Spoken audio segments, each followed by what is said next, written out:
Volgens Silveran mag nooit misbruik worden toegestaan, dat zegt advocaat Eldon Pepi Silveran.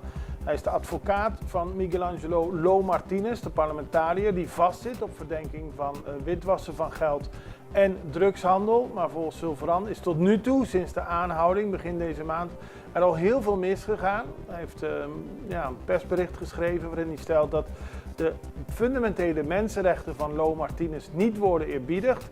Hij zat 10 dagen vast bij de politiecel op Barber, waarbij hij 24 uur per dag in de gaten werd gehouden met camera's. Dat betekent dat hij niet in zijn privé-omstandigheden naar de wc kon, om maar wat te noemen. Hij heeft de rechter ervan op de hoogte gesteld, die heeft er niks aan gedaan.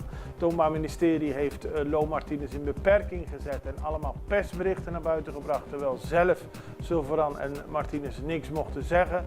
Allemaal zaken die er volgens Silveran toe leiden dat er geen sprake is van een goede behandeling van de verdachte, zoals je mag verwachten in het Koninkrijk.